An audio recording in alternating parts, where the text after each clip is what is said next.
I want to welcome Jana Cook on the line, calling from, I believe it's Calgary. Jana, where you are? Where do you live? Hi, thanks. Yes, just south of Calgary. You betcha, Alberta. All right. Well, thank you for joining a little earlier. November My pleasure. Great. Thank you. Really appreciate it. A November 2023 survey of just over 700 Canadian professionals found 42% of respondents felt burned out on the job, with 36% of respondents saying they were more burned out than they were even a year ago. Well, with more people feeling overwhelmed in their professional lives and challenges since the pandemic to create a work-life balance, burnout coaches are increasingly popping up across Canada, the US, the UK, Australia, and Europe. And Jana, you've lived it, and you are now a burnout coach.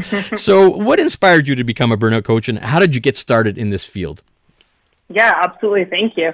Like so many other people, I went through burnout. And so having done the corporate world for, nearly 2 decades and having been a leader in the finance industry, I found myself in a situation where I was completely burnt out and just kind of hit a tipping point where I couldn't continue and ended up having to take time off work. And I'm so hardworking. I didn't do it once, but I did it twice.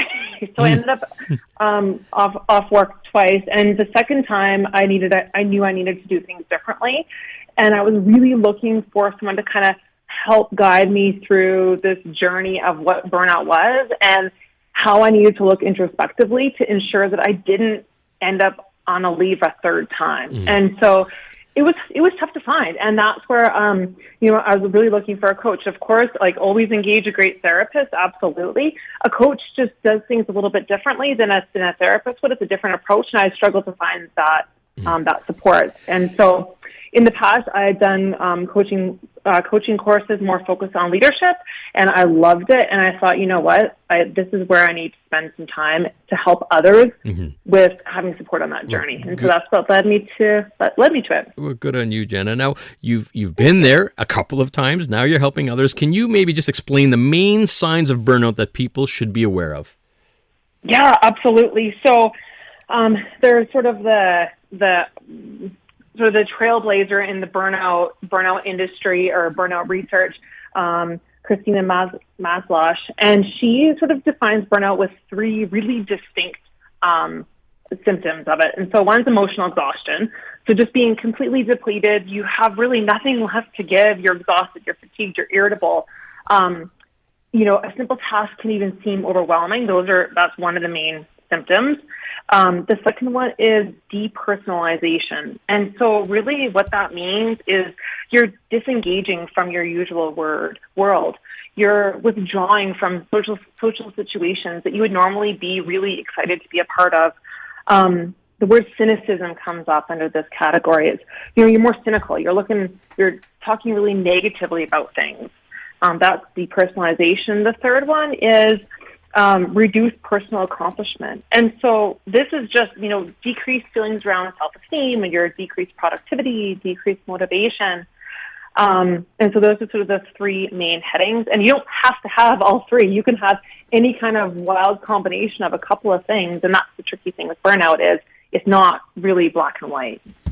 Talking with Jana Cook here on Life on Rehearse about burnout and, very good signs to look out for. Sometimes you don't even realize it. Now you're coaching people, and let's turn it around. What kind of recommendations could you give to individuals who are experiencing workplace stress or burnout? Absolutely. Because burnout it can be so varied and a huge range of reasons why there's an onset of it. The first thing that I always recommend is to reach out to someone that you trust. And so whether that's a loved one, a doctor, a therapist, a coach, like whoever that is really, really helpful to reach out and talk to someone.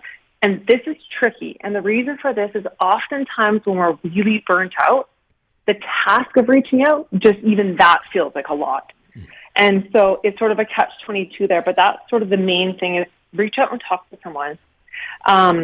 Also little things like, oftentimes if you're in the point of burning out, you've got too many things on the go, but find things that you can start to remove. Not necessarily add more to your plate, but what can you remove? What are some acute stressors that you can start to say no to or create some different boundaries around or do differently? Is it, asking a friend to help with cut the lawn or, little things that on their own in isolation aren't big, but when you start to take some of those tasks off your plate when you're burnt out, it can have a huge ripple effect of positivity. And the third big piece of it is self-compassion. Don't beat yourself up for the way you're feeling. We feel the way we feel, and that's okay.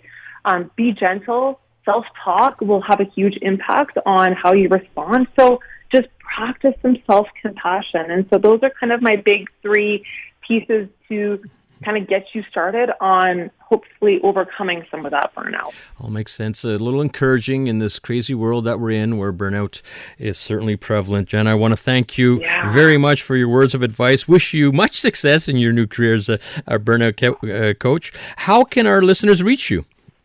Yeah, absolutely. Website, jccoaching.ca. You can find me on social as well, JC Coaching, and email address Jana, so Jna @jccoaching.ca.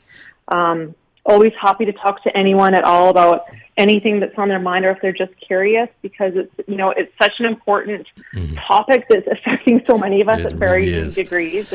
It's critical. It is. Yeah. Thank you so much, Jana. That's burnout coach Jana Cook.